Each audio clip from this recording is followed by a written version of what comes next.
Welcome to the Deep Dive, where we take complex, often daunting source material and drill down to the essential, fascinating philosophical nuggets you need to be perfectly informed. Today, we are definitely wrestling with giants. We really are. We're looking at the long, tangled, and I think ultimately essential relationship between the 17th century rationalist Baruch Spinoza and the core figures of German idealism. So we're talking about Kant, Herder, Goethe, Fichte, Schelling, and Hegel. And that dialogue is it's absolutely foundational. It's maybe the single most important intellectual pivot point in modern Western thought. That's a huge claim. It is, but when we look at German idealism, we sometimes use this shorthand that it was a synthesis of Spinoza's substance and Kant's subjectivity. And that's maybe too neat, yes, but it captures a profound reality. Okay. Without Spinoza's radical, uncompromising system, his ethics, the work that came after, from Fichte, Schelling, and Hegel, it wouldn't just be impossible, it'd be largely unintelligible. So they were defining their work against his. Either in agreement, trying to achieve the kind of consistency Spinoza sought, or more often, furiously correcting what they saw as the horrifying consequences of his conclusions. So our mission today is pretty complex. We need to trace this influence, and not just on the main systematic idealists. We also want to go through the earlier, sometimes almost secret reception by people like Lessing, Herder, and Goethe. Right. The goal is to uncover the key philosophical flashpoints. We want to understand the surprising intellectual debts and, maybe more importantly, the unavoidable conflicts that, still define debates in metaphysics today. And those conflicts are where all the heat is generated. They really center on the most challenging questions.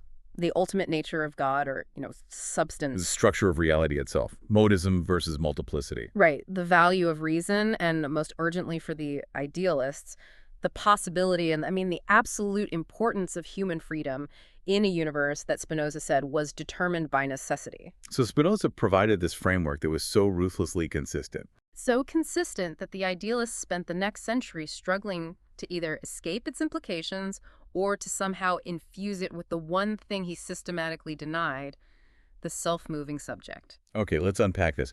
We have to start with Spinoza's foundation, his radical metaphysics, because it's the inescapable engine the idealists inherited. And this journey, it really begins and ends with his absolute commitment to the principle of sufficient reason, the PSR. The PSR, yeah. Right. In Spinoza's hands, this is not some general guiding principle. It is an absolute requirement of reason. It means that for every existing thing and for every non-existing thing, there has to be a cause or a reason assigned for it being as it is. He's very clear about this. That sounds incredibly powerful. So if I have an apple on the table, I must explain its existence. But if there is no apple, I also have to explain the reason for its non-existence. Exactly. It elevates the requirement of explanation, the level of existence itself. It presupposes that everything must be, in some fundamental way, conceivable or intelligible. Now, here is the crucial, radical step that drives Spinoza's whole system and ultimately generates the monism that so terrified Kant. What's the step? If existence and intelligibility were merely, let's say, coextensive, so they just happen to overlap, but they aren't fundamentally the same thing, then the fact of their non-identity would be a brute, unexplained fact. And the PSR absolutely forbids brute fact. It forbids them. The PSR is a war against inexplicability. So if you admit that existence and intelligibility are two separate things, you've admitted a relation between them, this non-identity, that you can't explain without referring to a third thing, and that just leads to an infinite regress. So there's no way out. The only way out to satisfy the PSR is to conclude that existence is identity with intelligibility itself, to be understandable fully and completely. Wait, I need to pause there. That sounds like an extreme, almost overwhelming form of idealism right out of the gate. To be is to be intelligible. If that's true, how does he avoid the conclusion that the physical world is just a product of the mind? Why isn't this just, reductionist idealism? That's a fantastic question, and it really highlights the sophistication of Spinoza's view. So while he accepts that form of idealism, the essential connection between existence and thought, he emphatically denies reductionism. So he's not saying body is just an idea in the mind. Not at all. He is not reducing body to mind, which is a mistake many people attribute to him. And this is where his doctrine of attributes comes in. He maintains the conceptual and explanatory independence of thought and extension. Meaning that Bodies are understood through the attribute of extension, and minds are understood through the attribute of thought. They run in parallel, but they don't influence each other. Correct. If something is extended, if it is a body, it must be understood solely in terms of other extended things, or in terms of the laws of extension itself. You use physics, geometry, mechanical causality to explain bodies. You do not invoke mental states. And vice versa for mental states. Exactly. Mental states are explained only by other mental states. Spinoza's idealism holds that to be extended is to be understood in terms of extension, not in terms of thought as some separate causal entity. That explanatory separation, the famous parallelism, is what keeps his system from collapsing into, say, a Berkeleyan or reductionist idealism. But even with the attributes separate, that relentless rationalist demand for full intelligibility still seems to generate this enormous, unavoidable pressure toward monism. If everything must be fully intelligible, then distinctions between things seem to become, I don't know, philosophical liability. They absolutely become liabilities. And this leads directly to what you could call the pressure toward existence monism. If we uphold the PSR, we must be able to ground all relations. Take any distinction or relation between two supposedly finite things, let's say X and Y. That distinction itself has to be grounded. Where do we find that ground? Well, we have to find the reason why X is distinct from Y. That reason must be rooted in X or Y, or maybe both. And here is the intellectual checkmate that thinkers like F.H. Bradley, following this intense rationalist line, demonstrated. If you ground the relation arbitrarily in just X or just Y, you violate the PSR. There's no sufficient reason why it shouldn't be grounded in the other. Okay. But if you ground the distinction in both X and Y together, that relation itself then requires an explanation, which leads to a circular argument or an infinite regress. The explanation is never complete. So if the distinction itself is unintelligible, if it can't be fully explained without violating the PSR, then the distinction must lack full reality. Exactly. Distinctions between finite things, or even modal distinctions like the difference between substance and its states, are illegitimate because they are not fully intelligible. The PSR commits its proponents to something like existence monism, where only the one thing, the cosmos, the substance, the unified whole, fully exists. Because it's the only thing that requires no external ground for its existence or its properties. Right, and so multiplicity, like tables, chairs, or our individual minds, it loses its full ontological standing. This is the acosmism charge that Hegel would later level against him, claiming that Spinoza's modes have no actuality at all. It is, but here is a crucial nuance that actually resists Hegel's simplification. Spinoza can be plausibly read as accepting that existence comes in degrees, and those degrees are directly equated with degrees of intelligibility. So finite things, while not fully real in the way substance is, they still enjoy some degree of existence. So they aren't just illusions, they're just not fully self-grounded. They're dependent, so they're only real to the extent that they express the self-grounded nature of substance. Precisely. Spinoza suggests that things gain reality by the extent to which they are in itself through their conatus, their striving to persevere in being, and that striving grants them a functional reality, a lesser ontological status, which is very different from the claim of no reality whatsoever. A subtle difference, but one that's often lost in the later idealist critiques. But if we follow the PSR to its most ruthless logical end, doesn't the argument go even further than monism? You mentioned this implication that goes beyond monism, that it might even eliminate the full reality of substance itself. How is that even possible if substance is defined as being self-caused? This is where the sheer consistency of Spinoza's rationalism leads to a kind of intellectual paradox, as some modern interpreters have argued. Let's just call the lone existing substance C. For C to be intelligible, we have to conceive of it in terms of its properties, P, like thought and extension. Right. Substance C has to have properties P. Okay, so if P were identical to C, we would have bare conceiving, which doesn't explain anything. So C and P have to be non-identical. They are in a relation of non-identity. But according to the Bradleyan argument we just established, the same one that eliminated the reality of finite things, any relation of non-identity is itself unintelligible. Because the PSR demands a reason for the non-identity, and any attempt to ground that reason leads to regress or circularity. Right. Therefore, the relation between the substance and its own properties is unintelligible. And if the substance cannot be fully intelligible, then even the substance cannot be said to fully exist, at least not in the absolute sense demanded by the PSR.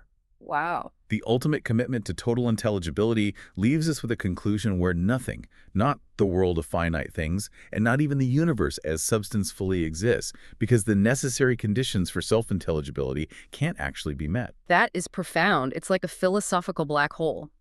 The principle of consistency is so powerful, it swallows reality whole.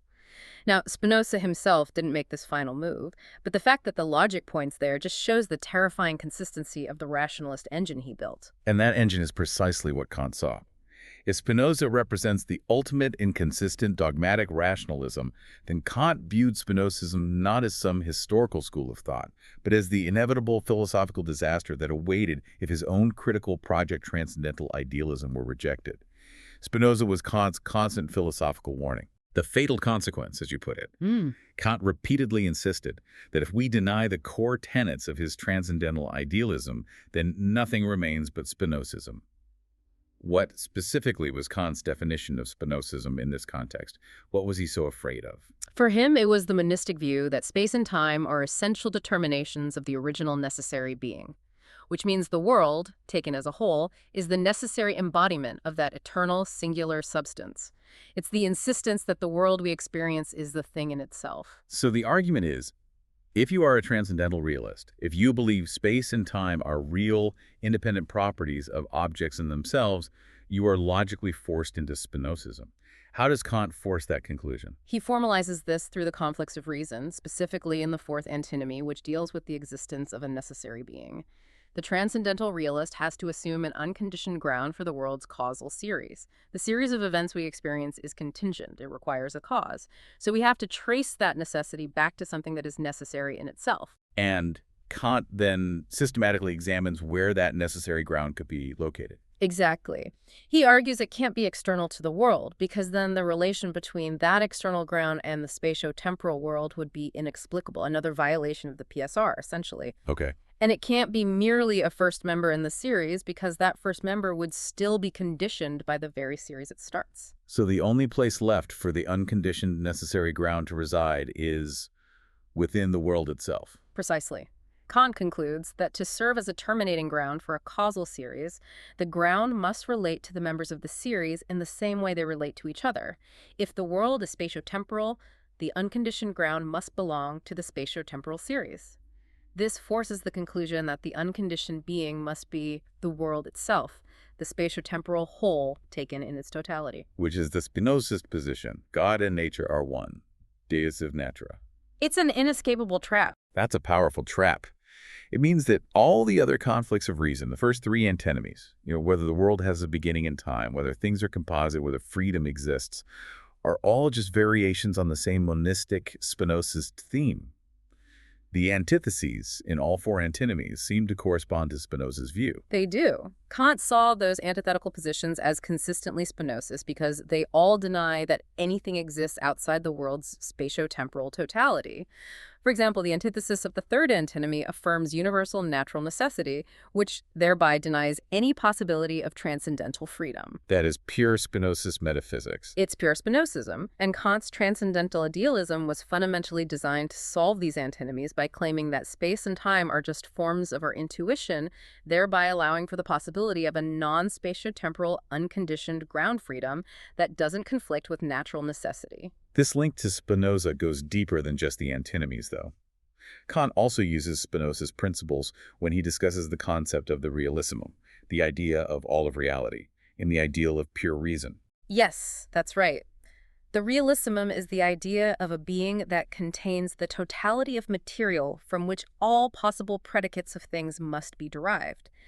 And Kant argues that for this unconditioned being to serve as the ground of material possibility, for instance, to ground the very concept of spatial relations, it must actually be extended. Wait, why must it be extended? Couldn't it not just be a non-extended mind that thinks extension, like Leibniz believed about God? That is the critical difference between Kant and Leibniz, and it's where Kant aligns with Spinoza.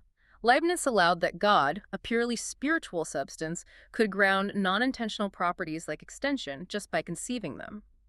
But Kant insists the ground has to possess the properties it grounds.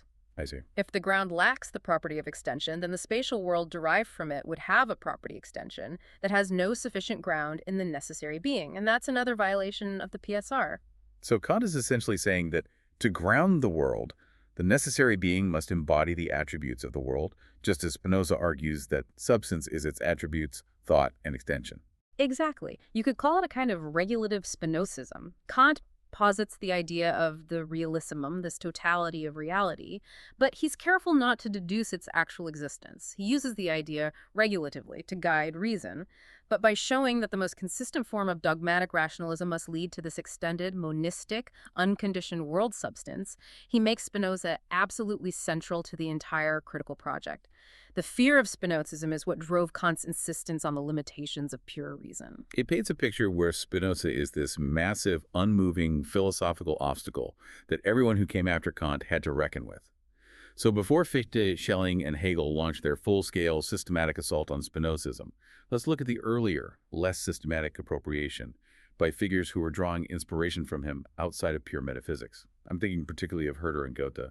That early and often secret reception is so important because it shows how Spinoza's ideas were flowing into German culture, into biblical studies, and into scientific methodology. Herder's first major positive appropriation, around 1768, was shockingly not the Ethics, but the highly controversial Tractatus Theologico-Politicus, the TTP. The TTP, right? The Theological Political Treatise. That was the book that got Spinoza his reputation as an atheist and a political menace, much more than the metaphysics did. It was philosophical dynamite. The TTP dismantled organized religion and argued for a radical form of democracy. It was feared throughout 18th century Germany as a witch's cauldron of atheism and political radicalism. And Herder, an aspiring theologian and philosopher, used it as a foundational text for his principles of biblical interpretation. So he was borrowing Spinoza's methods to rationalize scripture. Precisely. Herder used the TTP to reject the notion of divine inspiration as the basis for the scripture's authority.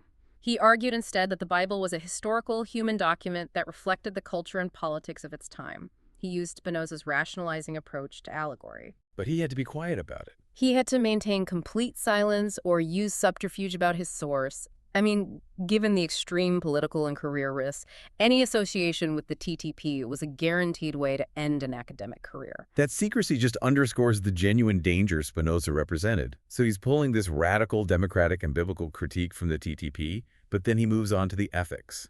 Yes, Herder later shifted to championing the ethics itself. He embraced Spinoza's determinism and his powerful anti-dualistic philosophy of mind, the idea that mind and body are just two sides of the same substance. He found Spinoza's system an effective antidote to the prevalent dualism of Descartes and the overly reductionist metaphysics of Leibniz. And he even made an early move to claim Spinoza could be called an idealist. He argued that since Spinoza denied full reality to finite individuals, he was effectively an idealist. Yes, as early as 1769. This foreshadowed the entire ecosmism debate that Hegel would later adopt.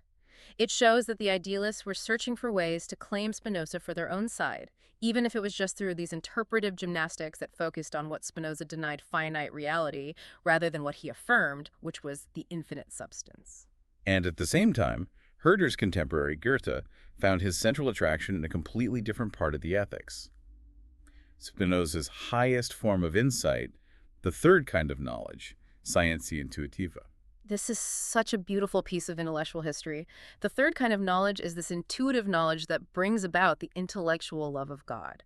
It's knowledge that moves from the adequate idea of certain attributes of God to the adequate knowledge of the essence of things. And Goethe was drawn to that. For Goethe, the attraction wasn't just the profound insight, but the intellectual disinterestedness, the famous line, "He who loves God cannot strive that God should love him in return." This separation from self-interest really resonated deeply with Goethe's view of science.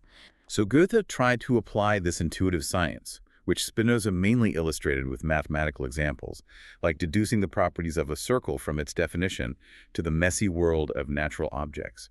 He wanted to classify objects based on their inner nature or essence, not just their external features. And this search for essential form led him to the Erbpflanze, the ideal essential plant that exists as the generative idea behind all actual plants. It's the original form from which all observed variations could be derived by geometrical necessity. This is pure Spinozist ambition applied to biology. I'm not sure I understand the jump. You can easily intuit a circle's properties because you start with the adequate definition of the circle. But in nature, you don't know the essence beforehand. You have to find it through observation. How did Goethe bridge that gap between mathematical deduction and empirical research? This is where Kant, ironically, provides the key. Goethe realized his problem was precisely the difference between a mechanical cause and effect understanding and the understanding of an organism, which Kant discussed in the Critique of the Power of Judgment. Right, in an organism, the parts and the whole are mutually cause and effect. The whole is necessary for the parts, and the parts for the whole. Exactly. And Kant stated that to truly comprehend this organic relationship, you would need an intuitive understanding that moves from the whole to the parts, which he said was a form of divine understanding, since human understanding is discursive, moving from parts, from observation to the whole, the conclusion. But Goethe felt he had already grasped the Erbpflanze intuitively in Palermo. So he had to engineer a human methodology for what Kant called divine intuition.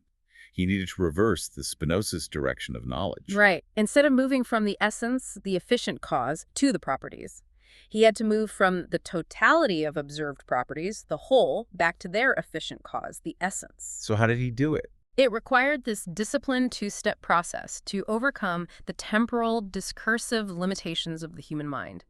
The first step is what any good scientist does: discursive collection. You have to exhaustively collect all the parts and variations, follow every single experiment through its variations to generate the full totality of the phenomena. Okay, that seems necessary but not sufficient for the intuitive leap. Where does the intuition come in?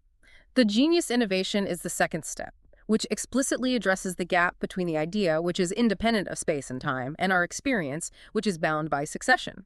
You must carefully examine the transitions between the parts. You don't just look at plant A and plant B. You study the stages of metamorphosis, the continuous change between them. Then, through deep mental focus, you move to intuition by visualizing all the elements, the diverse parts, and those essential continuous transitions simultaneously in your mind. Only by reproducing the continuous transitions mentally and holding them all at once can the human understanding break free from succession and discern the underlying, causally effective, time-independent idea, the Erbpflanze. The essence. That is Goethe's operational definition of Spinoza's third kind of knowledge for natural science. That is a fantastic insight into applied philosophy. And it takes us perfectly to the core confrontation, the systematic response from the idealists who simply could not accept Spinoza's elimination of the individual subject or its freedom. They were forced to fundamentally re-engineer Spinoza's concepts of substance and God to make room for self-determination. This is the real battlefield of idealism. The system had to be made dynamic, and that required injecting the concept of the self-determining I into Spinoza's rigid structure. Let's start with Fichte. His work is often seen as the first systematic attempt to ground reality in the activity of the self. What was Fichte's specific critique of Spinoza? Fichte's guiding problem was explaining self-consciousness. He critiqued Spinoza for failing at this because, in Spinoza's system, finite subjects are merely modes.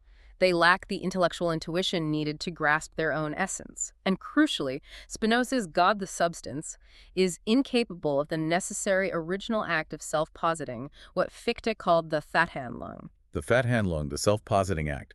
Why is Spinoza's substance incapable of this? Because Spinoza's substance is defined geometrically, necessarily, and statically. It simply is. It doesn't choose to be. It's its own cause by definition. Fichte argued that to be an I requires an original, unconditioned, active choosing of oneself. Okay. If the I were merely a passive thing in Spinoza's deterministic system, it would act necessarily from its nature, just like a triangle necessarily possessing three angles. So, since Fichte accepts Spinoza's premise that anything acts necessarily from its nature, Fichte had his philosophical breakthrough. For the I to be truly free, it cannot be a thing, ein Ding, at all. It must be an act, ein Handeln. Exactly. The I must exist in advance of its own nature so that it can determine that nature through free choice. Fichte essentially applies Spinoza's definition of substance to the free subject. Remember Spinoza's definition. By substance, I mean that which is in itself and is conceived through itself. Right. Fichte argues that the free act of the I is something substantial in Spinoza's sense. It is what it is, absolutely through itself. He takes the conceptual independence of substance and transfers it directly to the necessary freedom of the I. That's a very clever move. It accepts the logic of consistency, but shifts the location of absolute self-determination from a static substance to a dynamic free act. Yeah. But Fichte also launched a devastating attack on Spinoza's determinism on the grounds of conviction. Yes, and this is maybe the most human critique. Fichte claimed that our conviction in freedom comes from the temporal process of coming to understand or deliberating.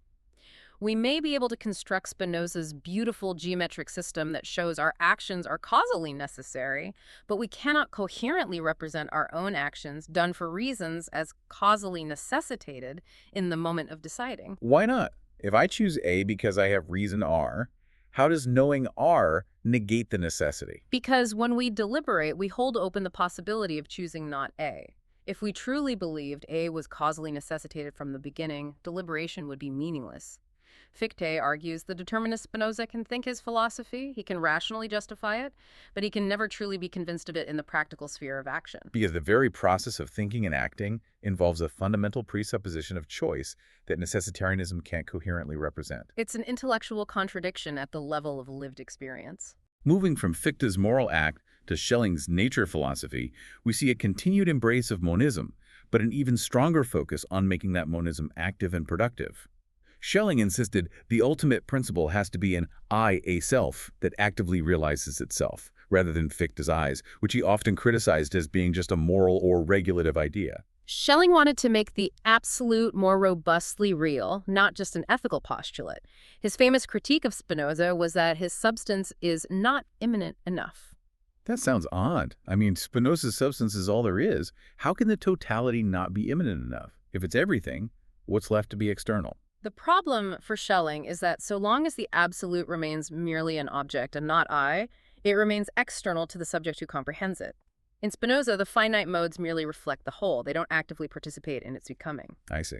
This meant that Spinoza provided the necessary unity of basis, this diffuse ontological unity, but failed to provide a unity of purpose or a dynamic, organized activity to nature. So Schelling's solution was to conceptualize the absolute as a self-intuiting absolute I, making intellectual intuition not just reflective, but participatory and productive. This is the key idealist move.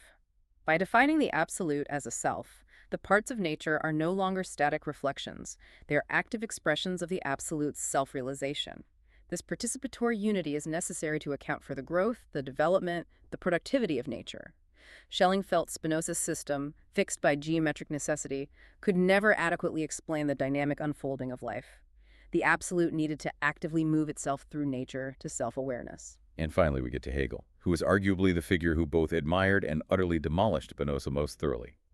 Hegel follows that ecosmism line, viewing Spinoza's system as one that denies the reality of the cosmos of finite things. Yes, Hegel follows thinkers like Salomon Maimon in this reading. For Hegel, Spinoza's substance was an opaque substratum, and it lacked the principle of personality. The modes and attributes, while mathematically deduced, were just reflections made by an external understanding, not genuine self-determining realities. So because Spinoza's substance remains fixed, it's a truth that's just revealed at the beginning, not something achieved at the end. Right, and Hegel demands the opposite. He wants a system where the truth is achieved only through a necessary process of development. Hegel's fundamental philosophical transformation is that the chain of inferences that constitute reality must be self-referential.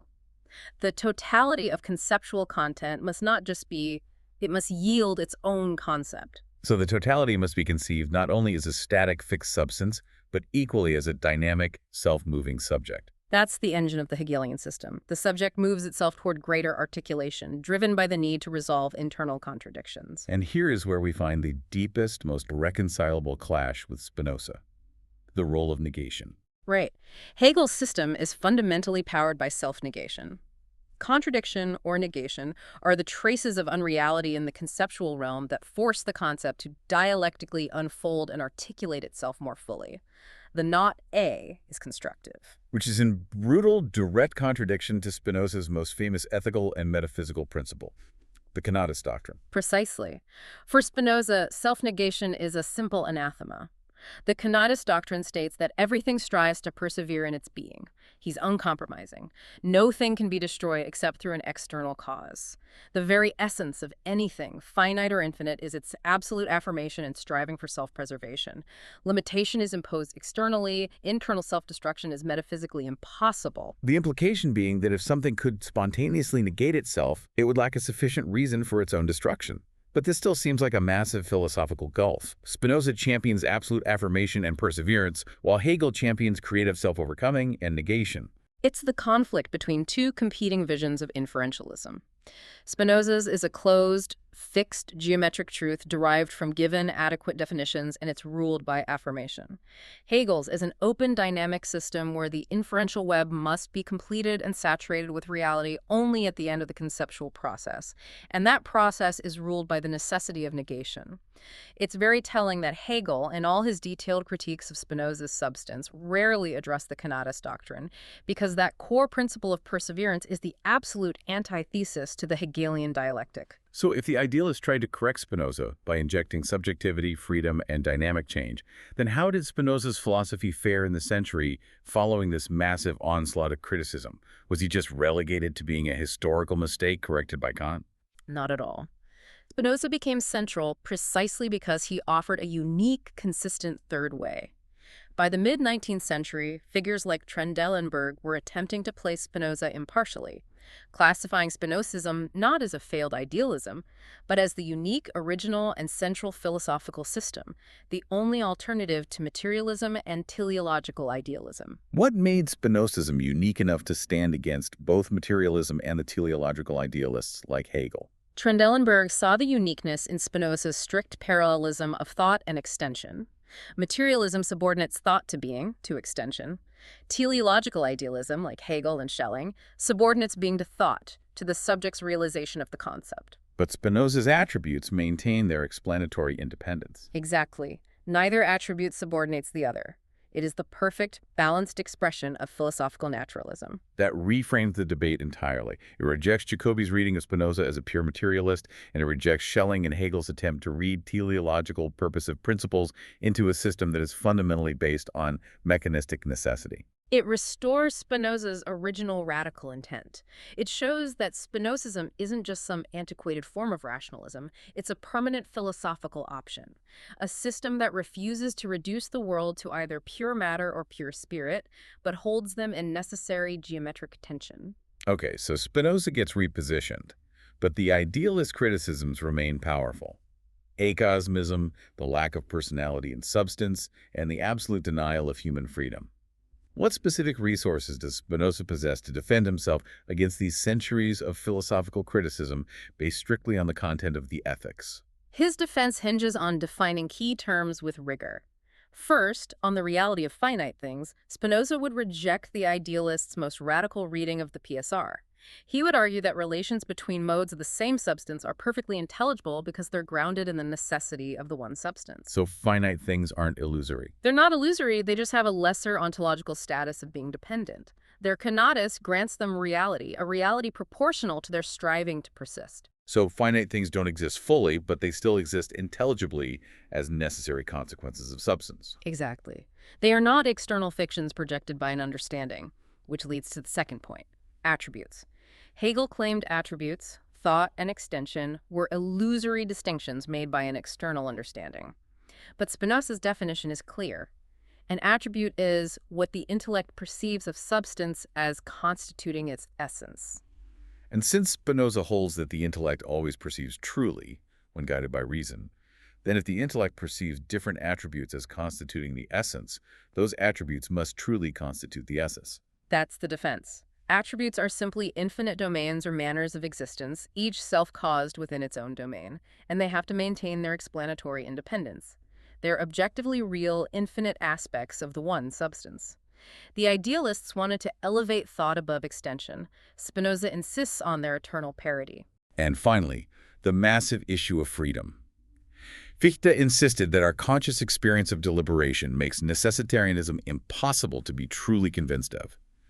How does Spinoza defend necessity against the immediate fact of consciousness? Spinoza acknowledges the powerful feeling of free will during deliberation. He addresses it directly, explaining this feeling not as an immediate fact of consciousness, but as a product of our ignorance of the true causes. Okay. We are conscious of our desires, our partial causes, but we remain ignorant of the deeper, infinite chain of necessity that determines those desires. So the feeling of "I could have chosen otherwise" is simply a measure of our current lack of knowledge about the full causal web that produced our choice. Precisely. He calls the feeling of wavering or contingency that accompanies deliberation an emotion of the imagination.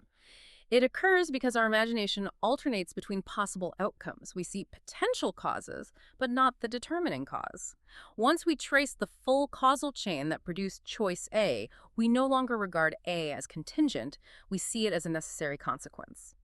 The ethics itself, as Spinoza would argue, is evidence that reason and intuition can dissolve the illusion of free will by revealing the true, necessary nature of reality. That brings us full circle. Spinoza's system offers this comprehensive, coherent, and profoundly challenging model of reality that rejects personality and freedom in favor of absolute consistency. Yes, to summarize the central takeaway, Spinoza's core system-substance monism, attribute pluralism, and necessitarianism, it didn't just provide a historical topic, it provided both the indispensable conceptual model and the necessary antithesis for the entire German idealist movement. The essential struggle of idealism, then, was converting Spinoza's fixed, geometrically necessary substance into a dynamic, self-conscious subject. They attempted to infuse his world with the freedom and personality he denied, either by elevating the self-positing I or by insisting that reality achieves itself through constant self-negation. And the enduring value of this dialogue is that direct confrontation between necessity and self-determination.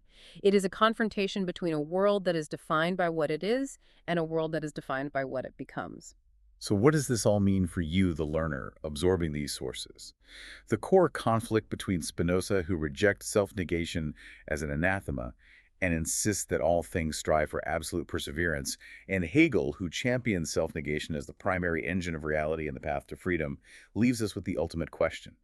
Must reality sacrifice the self-negating possibility of freedom, the ability to genuinely overturn one's essence and be otherwise, in order to achieve an absolute, consistent, and fully intelligible existence? A heavy question to end on. It is. Thank you for sharing your sources with us and allowing us to take this deep dive into the complex and fascinating shadows Spinoza cast over German idealism. It's a debate that's far from settled, and its echo still informs our understanding of nature, freedom, and the self.